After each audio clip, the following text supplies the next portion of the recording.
I think from the buyer side, there's either like a underestimating of just how good these salespeople are, or maybe an overestimating of like, oh, I can just show up and I'll know the right questions to ask and I'll know which one's the best vendor. And I think the place where we land with clients is like a little bit of prep goes a long way, right? And like defining those key outcomes and then building them into scorecards so that we said global is the most important thing. And even though this lovely salesperson got us really excited about like their compensation management tools and we loved that Yeah. demo, like we need to still fill out scorecards that have global at the top, right? Welcome to the HR Huddle podcast, presented by Sapient Insights Group, the ultimate resource for all things HR. It's time to get in the huddle.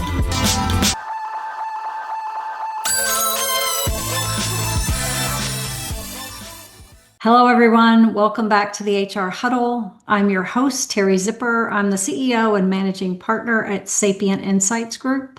This is the show where we like to break down the big and most relevant HR issues of the day. We help you make sense of what they mean for you, and we talk about what you might do about some of them. Joining me today is Brett Ungashick. Brett is the founder and CEO of Outsail, the home of the easiest way to buy HR software. That's my name for it. Welcome, Brett. It's great to finally have you on the show. I can't wait to be here, Terry. It's fun to have the conversation. You guys have been a big fan of Sapient, the work you guys do from behind the scenes for years. So excited to sit down and chat today. I can't wait. I did, as I was thinking about this episode this morning, I was like, I don't know if I've ever asked Brett how he came up with the name Outsail, or if I did, I don't remember. It's actually kind of a funny story. I started my career in HR software sales, which kind of ties into how we built Outsail.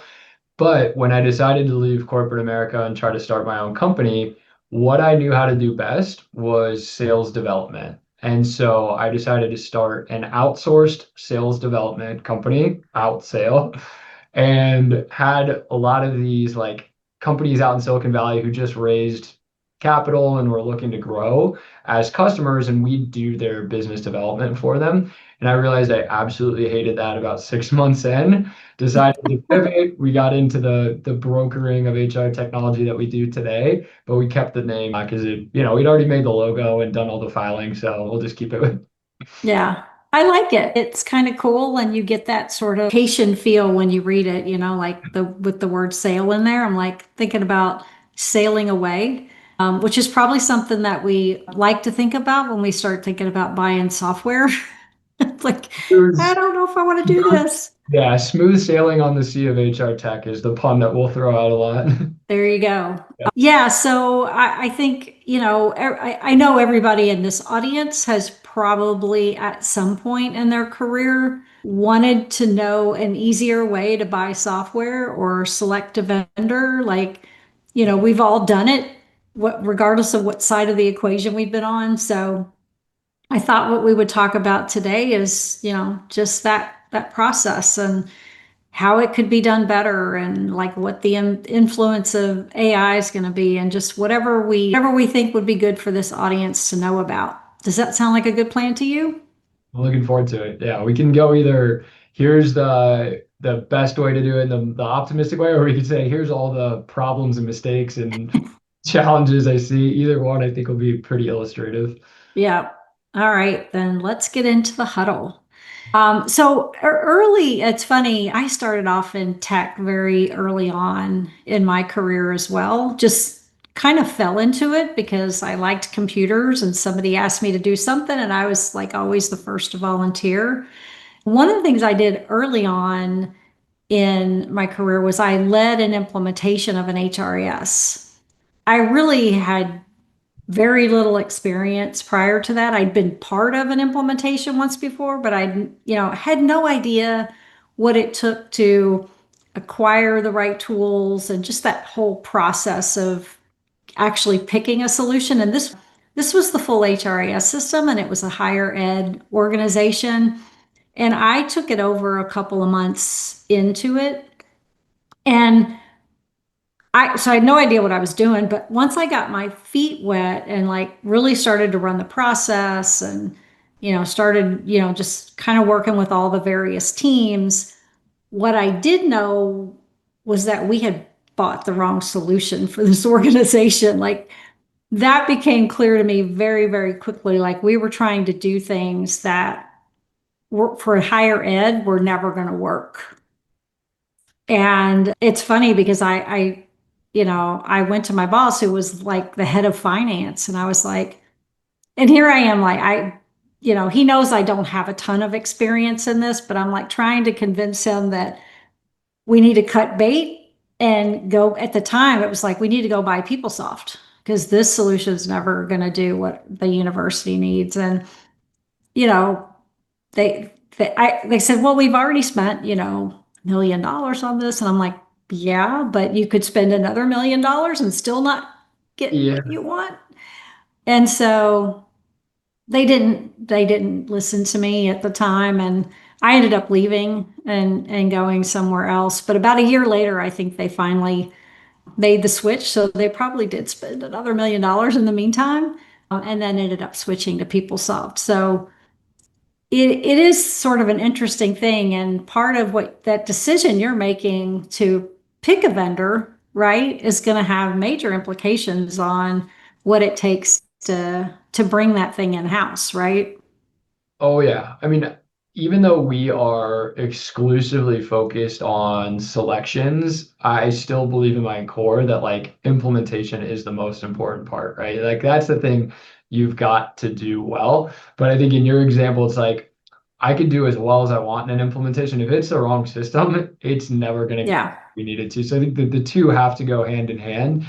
I think the reason that I think implementation probably in a general sense has a little bit more importance than selection is just that there's become so much feature parity. I think when it was like PeopleSoft and some competitors, it was like this system can do everything and these ones just can't do flat out can't do where I think modern systems can do a whole lot more and there's a lot more Yeah. systems. So I think that part makes it a little trickier, but even still, I think there's now this added pressure in the selection process where it's not just like we need to get the right system. Because again, I think more than one system could be the right system, but there's kind of a like peer pressure, executive pressure that shows up in the selection process of like you're Oh, asking yeah. people to spend a lot of money on a system that touches every single employee, and you've got a lot of stakeholders who are going to be impacted by it, whether it's managers or finance or IT. And so the more that I've thought about selections, it's like I think we could get off a 20-minute call with a buyer, and after that call, I could send them 1 to 2 vendors, and one of those two is going to be the right fit. Like we can do that, like who's the right vendor thing pretty quickly. The harder part is like how do you run a smart, thorough, well-documented process that uncovers edge cases and really shows your work in a way that you can build like a bulletproof business case and moves all your stakeholders through the process effectively. I think that's actually more challenging than like can vendor A do it in a Yeah. deposit. Yeah. Well, and then you've got, I think stakeholders are critical, right? And for you as the person who is going to lead a selection, like needs to have, you need to know who those stakeholders are because you don't want them to, throw a bomb into the whole process when you're at the end and they're like, oh yeah, well, you guys didn't look at this vendor. I mean, this happens, right? Totally. Oh my Um, gosh. So we actually, in our front end of our process, we go through shortlisting and we will do intake with a client. We'll get an understanding of like goals and requirements, and we'll have them fill out some forms for us to get some more detail. And then we'll build them a report that's like a dozen potential options. And occasionally I'll get kind of a snarky comment back like, this isn't a very short list. Like, why are there so many options on this? And I have to tell people, I'm like, look, this is not because I want you to take 12 demos. All right. This is because I want you to have well documented research on 12 vendors so that once we start with 3 vendors and you start falling in love with one of them, and then your CFO comes in and says, why didn't we look at Workday? That you can actually point them to some research and say, here's how we got here, rather than you having to hit timeout, having to press pause, get that next vendor up to date. So there's very much like a funnel mentality that has to happen from like again, showing your work, bringing stakeholders along. And I also think there's a balance of stakeholder engagement that's important to strike. Yeah. Where, you don't want just this one dissatisfied person in the people ops department that is driving this process forward with no other, people behind them. At the same time, you probably don't want like 25 people on the kickoff calls and the discovery calls, because then like how do we move this forward at all? So like kind of getting that project team together where it's like who are the, in a smaller company, maybe it's 2 or 3 people, in a larger company, maybe it's 8 people that are core to this project, that they're going to be basically on every meeting and really driving this forward. And then kind of who's in that like second circle that we will want to hear from them. They are important stakeholders, but that first group kind of has to be in charge of setting like the high level goals, identifying the top vendors, even vetting, like doing a first round of vetting of the top vendors. And then to me, it's like the second round of demos when we're doing like real deep dives into functionality. That's a good time to get the extra stakeholders involved. But if we do it too soon, then it can just kind of lead to too many voices and too Yeah. many blocks. Too much noise. Yeah. Yeah, that doesn't end up being valid, right? Like you can, if you've got an issue or a problem, come with a possible solution, not just, well, this is a problem, right? We got to exclude them. It's a problem. Like, well, what's the solution? Yeah, I think like in those early kickoff calls, I'm really trying to figure out like what are the business outcomes that we're driving towards, right? And so it's like, okay, if we have to choose between one vendor that's really good at global and one that's awesome at service, like how are we going to break those ties? Kind of like bigger Yes. strategic conversations. And then if you've got like all 20 stakeholders on that call, someone's going to come off mute and be like, well, the next vendor needs to have an applicant tracking system that can link to Indeed. And you're like, okay, thanks. Like they Yeah. all do that. Like back to the big. So it's just like there's a time Yeah. for that, no question. But it's just like when is the right time to introduce that level of depth? And I think that's going back to this idea of like a funnel is like we want to start wide and we want to start big picture. And then we will get to that in the weed stuff. Don't worry, but we want to get there in due time Yeah. than too soon.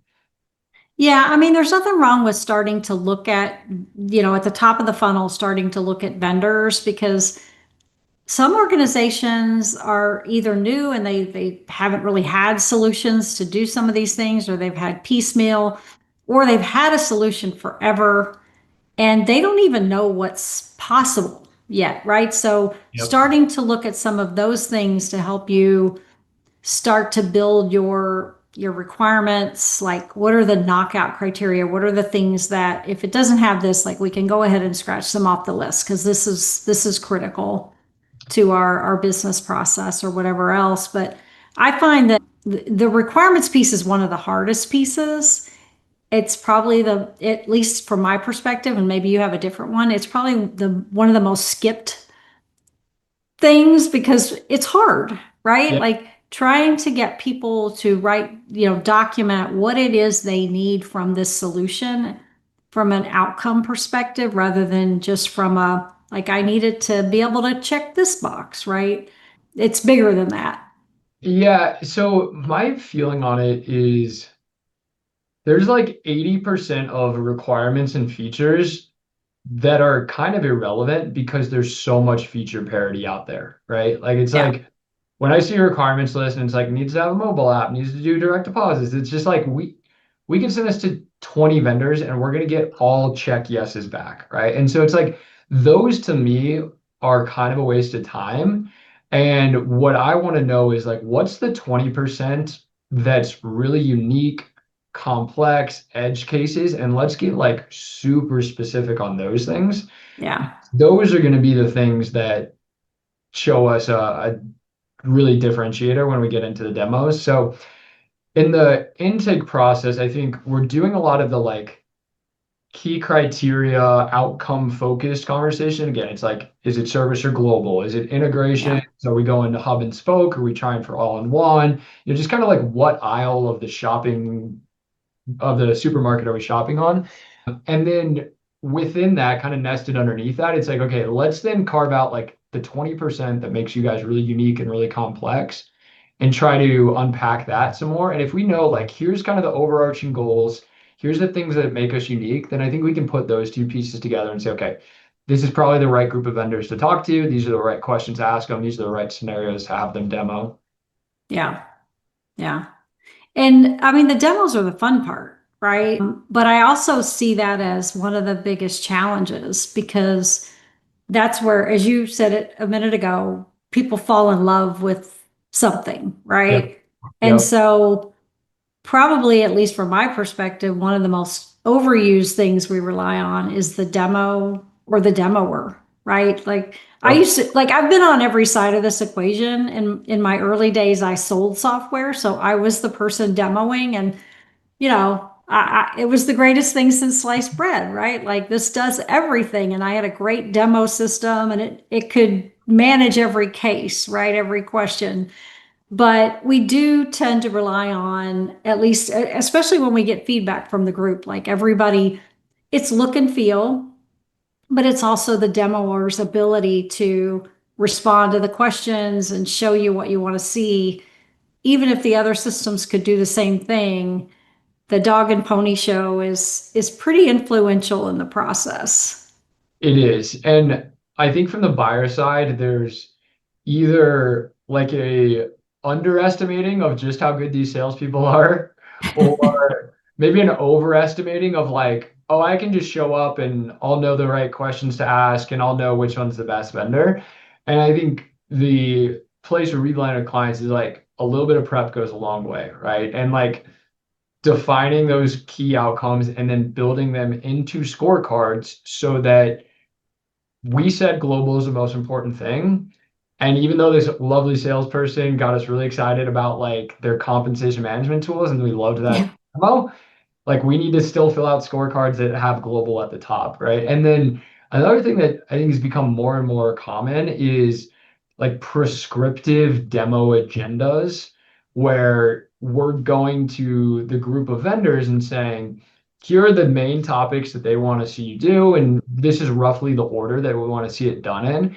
I think that's really helping the buyers be able to compare and contrast a little bit better. It's like if one vendor starts with like a hire to retire and the other does payroll first and the other does, some sort of Q&A for 30 minutes. You come out of those and like they're all good meetings, but like I can't really stack them up well. Where if we're like Yeah. they each follow kind of the same rhythm, then I can see a little bit more specifically where those differences are.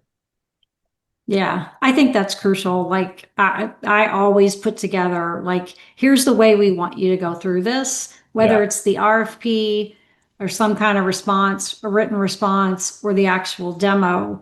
That way you can really compare, on the scorecard, like, here was the result, of this particular thing.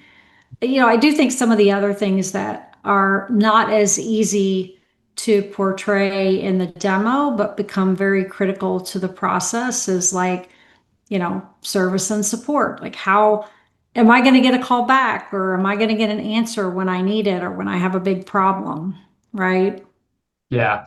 Yeah, that one. Integrations is another one. It's like, how are they going to really show you that? There's definitely parts that the demo is not the best environment for it, and it's honestly still kind of like old school Q&A. Like, here's our questions, here's kind of what we need to know. But I think being knowledgeable about what your goals are goes a long way in that front. So like, rather than just saying like, can your HRIS integrate with Greenhouse for recruiting? Like there's kind of second and third order questions that you only know if you've done this before and it's failed that you should be asking next, right? It's like, Right. how much does that cost? Is it an annual cost? Is it something that you maintain? Do we need IT resources to build it? How often do they need to maintain it? Right? Like Yeah. those are the things that I think your first time buyer or someone who's done it 5 years may not know. And same on the service side, right? It's like, how's your service? And they all tell you 97% retention and you're gonna love us. And then it's like, well, is it a pod or is it direct? If it's direct, who supports them? How do we escalate past that person? What are the SLAs? How do you guys as a company monitor the success of your customer support and your delivery? So Yeah, there's just, I think those questions of like not really product focused, but more service delivery focused to me are Yeah. better and more of a Q&A standpoint, but you need the right questions.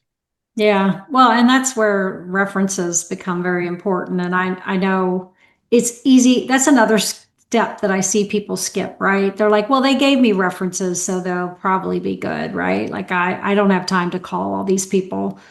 And, and then they often assume that because they gave me references, they gave me good, like the people who are going to say good things. But there's ways to talk to and get answers to your questions without them saying bad things about the vendor, right? I mean, you can ask very specific targeted questions about service and support that will get you to the answers that you're looking for in those conversations. Yeah, no, I think both are true. Like people are okay they're right to be skeptical that a vendor provided reference is probably going to be a relatively heavy con, but they're not like, in my experience, like 100% waving a flag like this is the best thing we've ever seen, Right. right?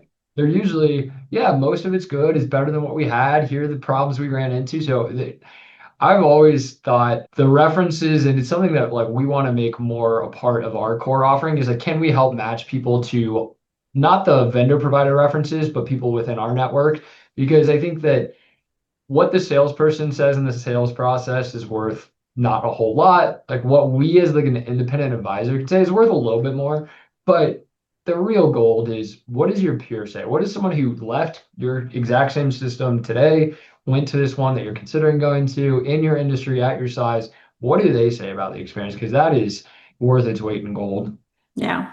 Yeah. And that's why it's so important that you take our survey so that you get the survey results and you can see what people are saying.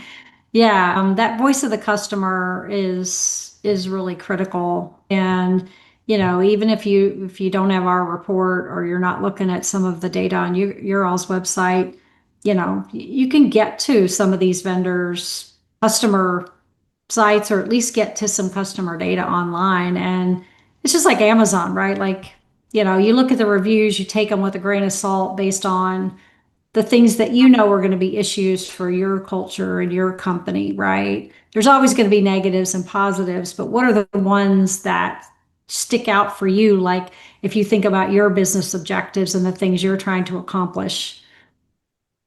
Yep. Yeah. Yeah, I think I've definitely gone through like G2 reviews sometimes just to like refresh myself, just get more perspectives. But there's certainly half of them I scroll right past. Like this maybe feels like a vendetta, or maybe this person got a gift Right. card, right? There's some that Yeah. you filter out on your own, but then there are some nuggets in there where you're like, okay, this is really interesting.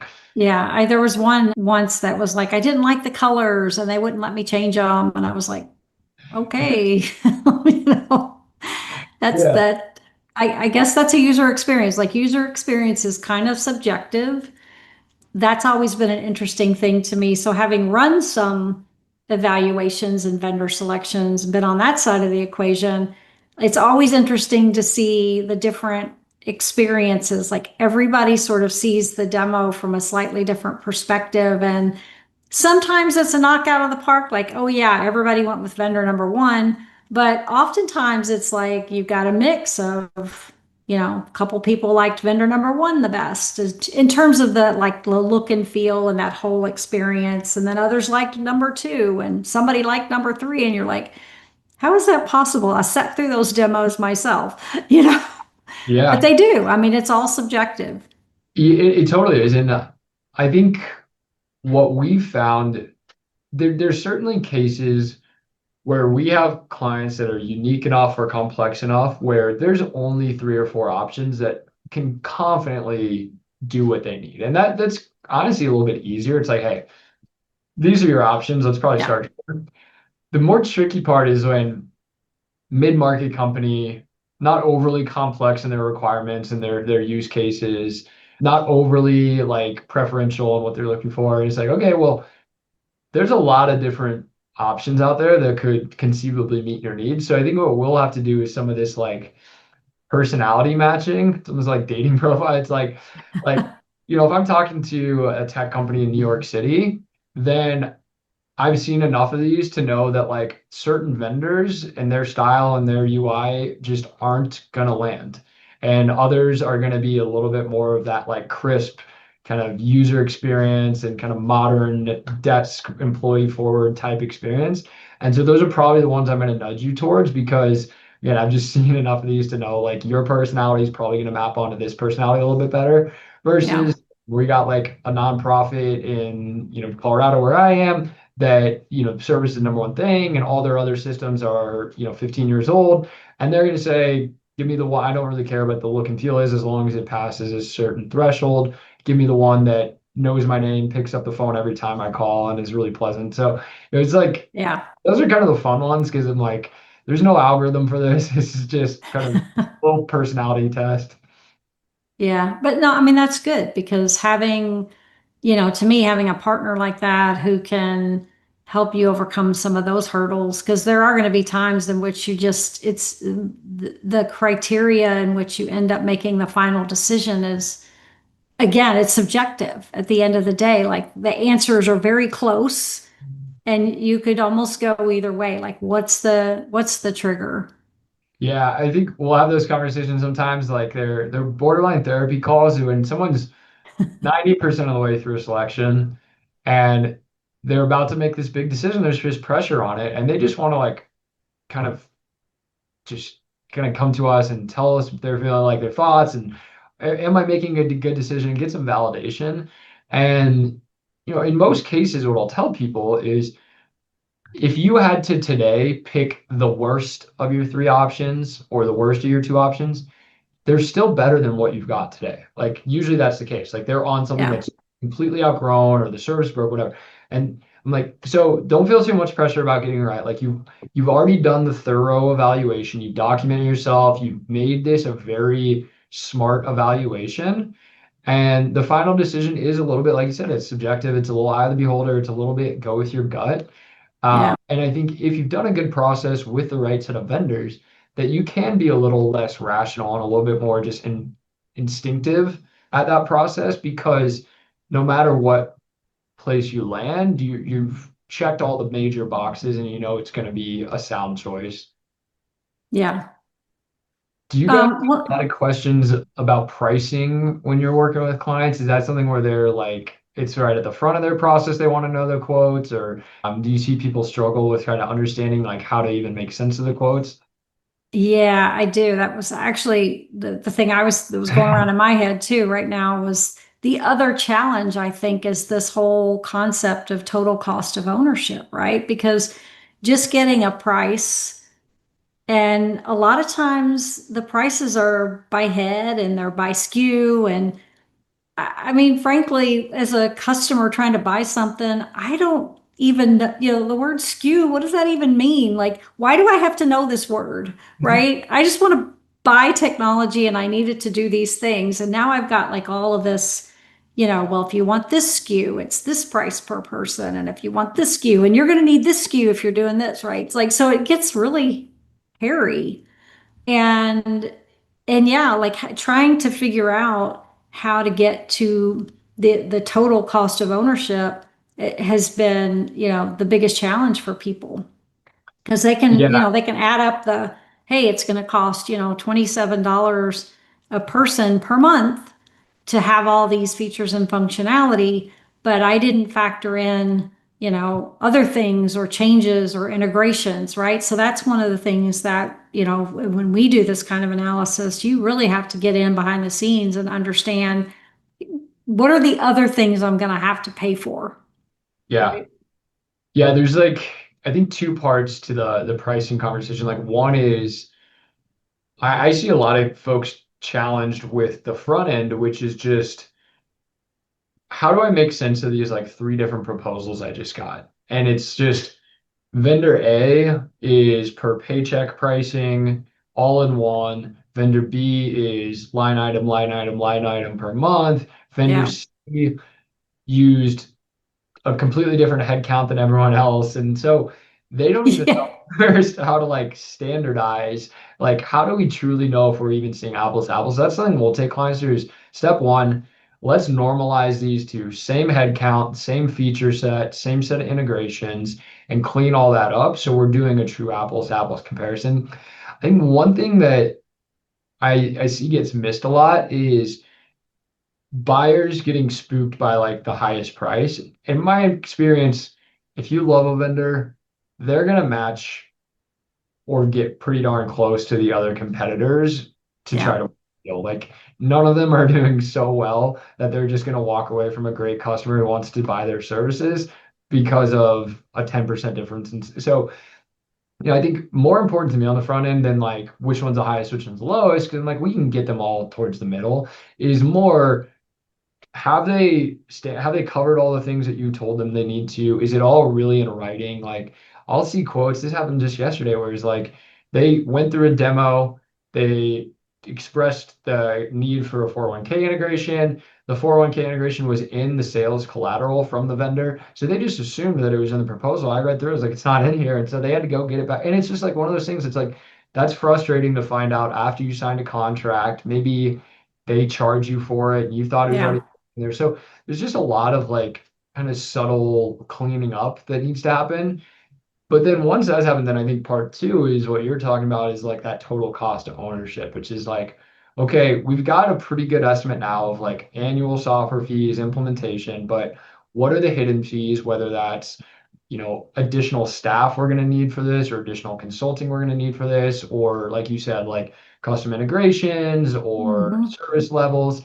And then what are the hidden benefits too, or the hidden savings? Like, can we put a number on efficiency, fewer errors, more accuracy, things like that? Yeah. Or did you give me a discount that's going to expire and after the first 3 years, right? Right. And then so we tend to ask for at least a 5 year total cost of ownership and really try to force the vendors into a box of how you want them to give you pricing. Because if you don't, they're going to give you pricing that looks the best for them, Yep. right? And that's just the way they're going to present it because that helps them. But if you kind of have to say, look, I want you to put it in this format so that when you look across the three vendors, you really can tell how they compare. I think that's a great theme of all of this is that like the vendors have a lot of power in these processes, right? Like they're Yeah. the $1 billion company. You're just kind of a lone HR team, like trying to navigate this process. And because of that, like they can tell you, here's how the process is going to work. You can do this call, you can do this call, you can do this. They can design the demo agenda to flow exactly like how they've scripted it in their sales trainings. They can package the pricing proposal in a way that like makes it look as appetizing as possible, where then getting to more of this buyer driven process where it's like, no, no, you come to the table with like your scorecards and your agendas, and you tell them this is how you want it quoted. It does shift it a little bit more to like easier to compare, easier to navigate, easier to spot the differences between Yeah. A and B. But yeah, I think that's like a huge theme of all this. Yeah. And then you're not done, right? When you make that choice, and I always tell people, don't tell the other vendors where you are yet until you've negotiated your final contract. Because if something happens in that process and that falls through, you may go to vendor two, right? Because you've now got this negotiation process that you need to go through. And to your point, this is where you can try to get their price to a better place for you and what you got in your business case to spend, right? This is your opportunity to negotiate the price and to also make sure that you're negotiating what's going to be in this package. Yeah. So I think our negotiation advice is a little bit counterintuitive in that we actually tell clients to be almost radically transparent with their top vendor. So we'll say, hey, once you know who that, hey, we have consensus internally, here's who we Yeah. want to move forward with. What we do is we say, hey, here's the talk track. It's go to that vendor and say, we just talked, you've been selected as vendor of choice. However, these are the things that we need resolved for you. And it's not go back and sharpen your pencils. It's specifically you're at $28 per employee per month. We need you at $24 per employee per month. You included 4 carrier fees. We need 6. Like give them the exact needs and then say, if you do all these things for us, we can sign by X date. Yeah. And that signing date, I tell buyers, that is your biggest piece of leverage.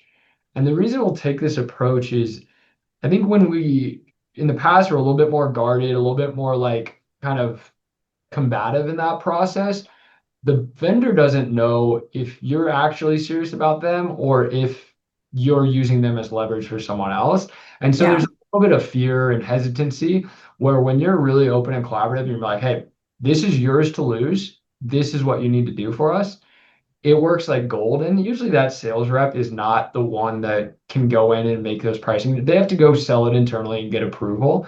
And so if Yeah. you give them that, hey, I can get this contract signed by X date that they can take to their leadership team, then the leadership team is like, great, we need to hit our quarterly goals, bring that in, give them 20%. We don't get so it's interesting. It's worked extremely well for our clients, but it's not where I thought we would have landed when we first started doing this. Yeah, no, it's a really good point. We don't ask them to sharpen their pencils. We definitely say this is where we need to be. Yep. And most of the time it's pretty doable. I mean, I think you can get what you want if you ask, especially if it's the end of the quarter or the end of the year. Oh yeah. You might even get a better deal. They gotta meet those quarterly targets, but that's the some of the secret sauce. But yeah, I do agree with you. And frankly, being honest with the vendors throughout the process about what your needs are and what you're trying to do. I have worked with people in the past who were like, well, let's not share that with the vendor. And it's like, well, why wouldn't you share that with the vendor? Like what would be the reason not to share that with the vendor? Like you want them to know what you need and what you guys do and how this works. And, don't keep them in the dark because they can't be a good partner to you if they don't know. I couldn't agree more. I think like transparency, here's what we want to see, here's how we're scoring things. Like that all helps you see better demos, get better proposals, XYZ. I've come to 2 limits to my vendor transparency. One is when the vendor says, who else are we against? Who Oh else? yeah. No, you're not getting that information. At first, I was like, of course, let's be transparent. And then they're just slinging mud at each other. And what drove me nuts about that, I'm like, sales rep, I'm the one that put the finalist group together. So when you go in there and say, oh, vendor B stinks, vendor C is awful, you're making me look bad. So don't. Yeah. And then the second place where unfortunately, again, we've had to be a little bit more closed off the vendors is when they're eliminating someone. The thing that drives me nuts is when they go, oh, can I just get some feedback from you? It'll help me get better at my job. And the nice, generous HR team takes time out of their day to do so. And the sales rep turns that into objection handling and, oh, no, we're the best at this. No, you must have missed it in the day. That drives me absolutely nuts. So I think those couple areas, that's where I'd tell clients it's not worth it to be too transparent. Keep the other vendors that you're evaluating close to the vest. And when Yeah. it's time to eliminate someone, a 1 sentence, here's the reason that we felt you fell short. Thank you for your time. We're not open to future objection handling, like that sort of thing. You Yeah. firmly close the book. Yeah. Yeah. One of the other things that I like to do, and, especially depends on the size and scale and some of the nuances of the opportunity, but, what I found is that the vendors are very open to having you have conversations with very senior people in their organization. And so, I'd love to have a conversation with the CEO even Sure. about your direction in this area because this is really important to us. It's amazing what they will do for you to make those conversations happen. And so I think that's a kind of a missed opportunity sometimes where people don't say, hey, this is great, but I'd love to talk to your head of product. I really want him to explain the roadmap, or whatever it is. Like, I think there's opportunity there to meet more of the team and to learn more about the organization because that then tells you what trust is going to look like and service and support. all of those things. Yeah, and just having an executive that you can go to when things start going awry, I think all important. I'm curious how you think about the very last stage in a selection. To me, is like de-risking implementation. Like, okay, we got to the vendor, we got to the price. Now we're turning our attention to implementation. So it's like this step zero of implementation almost, of like even pre-implementation kickoff call. It's just like, how do I make sure that we're in a good position that once this thing kicks off, we're ready to rock? Because I think there's almost a like perverse incentive where the vendor, the sales rep who makes implementation sound the easiest is the one that looks easiest to work with. The one who's the most honest about what implementation is going to look like is like the scariest vendor. So I think there's something in this like final stage of getting out of the darkness of what implementation is going to be, getting information to help orient yourself about how to set expectations properly, that is really critical to going into implementation properly. Yeah. I think this is the part of the game where size really matters, right? And so, yes, there's probably other things that impact which vendors you look at if you're a small company, mid-size, enterprise size. But when you start talking about implementation, that's sort of the final lift, right? Like you could get the best system on the market. Somebody does a shitty implementation, you're going to hate the system. You're going to be the one out there on the user board saying, the system is awful. It doesn't do this, that, and the other. And then other people are like, it does do that. Like you implemented it wrong, right? So, and so that to me is an important part of the selection, right? Is who's going to do the implementation?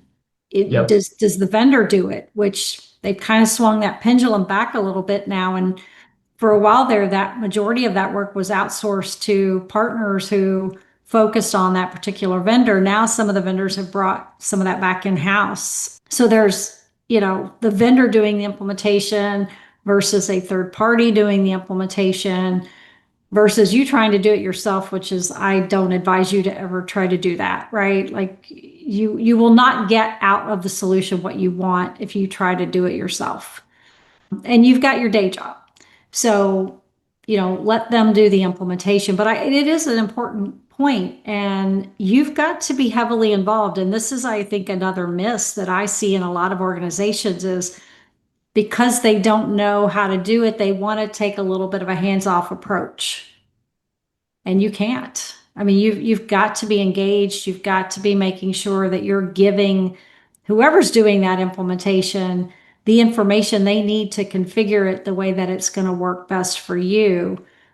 But you also have to be rethinking your process as well. Like, I just worked with a company who basically took their exact same processes and implemented them in the new tech and then said, this isn't like, there's nothing new here. It was like, well, right, because you basically just adopted your old processes on your new tech when you really needed to think through, we can do things differently now. Things work very differently with the way these new solutions are configured and with AI and all of the other options. You have to rethink process. And if you're not willing to do that, you're just going to, you're going to adopt a new system that costs you more and gets the same results you had before. Yeah, 100%. And I think there's a lot of going back to what we were saying in the scorecard section. It's like it's not necessarily rocket science, but there's just a level of like second and third order questions that you wouldn't know to ask if you haven't done this before that can make this a lot more clear for you. And to me, like in that implementation conversation, it's like, how much responsibility is going to fall on our team? Like, can you show me a graph or a chart day by day, week by week? Show us what tasks will be responsible for, estimated hours. Like that opens up a lot of eyes. When we do a data conversion, like, are you going in and pulling the data or am I downloading it? Who's reformatting it? Are documents coming over? Like just small things like that that don't sound like a big deal that become really big things. And I think you hit the nail on the head on one of the biggest ones that I see is the processes. I think there's this default assumption, maybe hope from buyers that like we'll get in there and then the next vendor will show us the magical best way for us to do our processes. And it's like, that's not how it works. Like you need to ask a question like, will you share best practices with us? Or is the process mapping really going to be just us telling you how to design it and you showing us how to put it together? And in my experience, that's what it is most of the time. Very rarely are the vendors also being like strategy consultants and saying, yeah, like this is the optimal way given your business. They're mostly order takers. They're mostly saying, I can set this up 10 different ways. You got to Yeah. tell me what your best practice is. So I think those are all, again, they're not like you don't need a PhD in data science to do those things, but if you don't know and you go into it blind, then you're going to be surprised and frustrated to find out like, oh, that's my task. Oh, documents can't come over.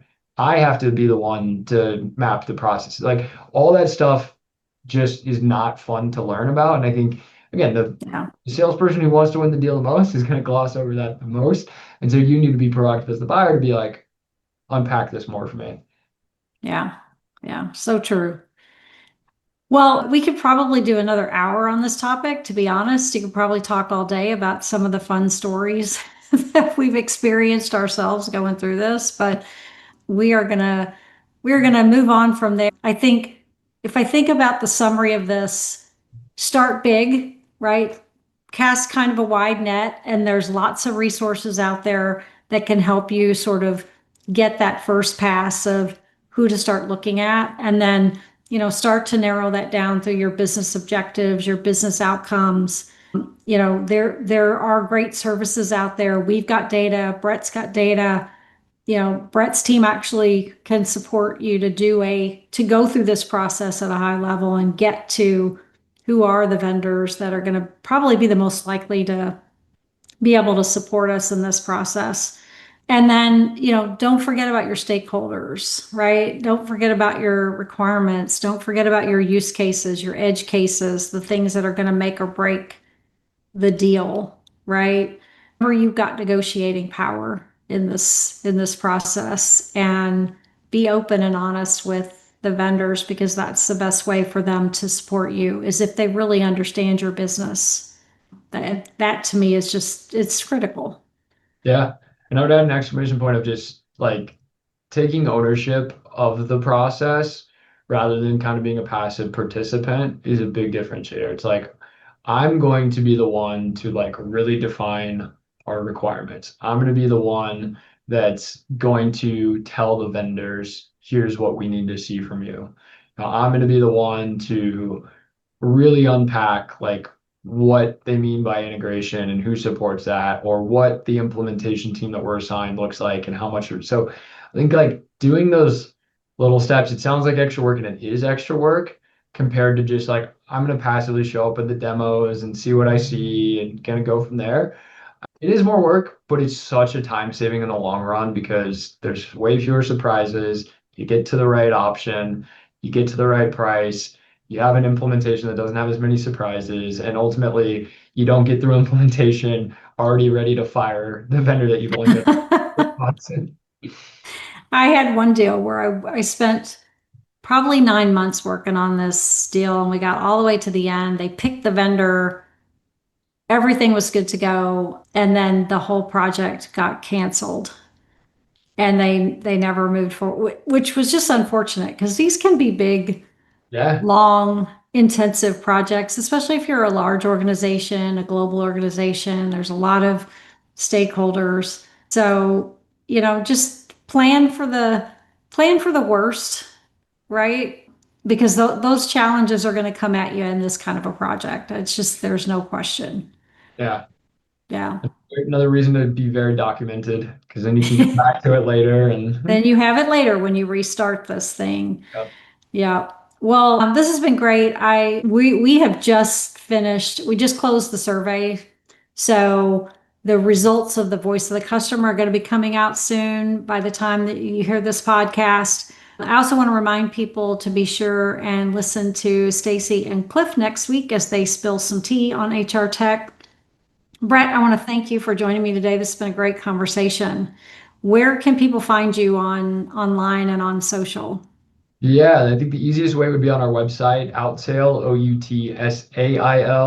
outsail.co. And then I'm also found on LinkedIn. I think my last name's pretty easy to search. There's not a ton of us. So find me there. I try to post a couple times a week as well. Awesome. Yeah, you guys got a lot of great stuff. Well, I also want to thank our producers, Brand Method Media Group, Kelly and her team, our marketing team, Summer, Kendall, Cole. These guys make sure we get this out to you. And I also want to thank you for tuning in. That is all the time we have for this week's episode of HR We Have a Problem. But if you enjoyed this episode, we hope you'll subscribe online on your favorite podcast app. I'd also love it if you drop us a line or give us a review. We'd love to hear what topics you want to hear about. We will be back in 2 weeks with another episode of HR We Have a Problem. Thanks, everybody.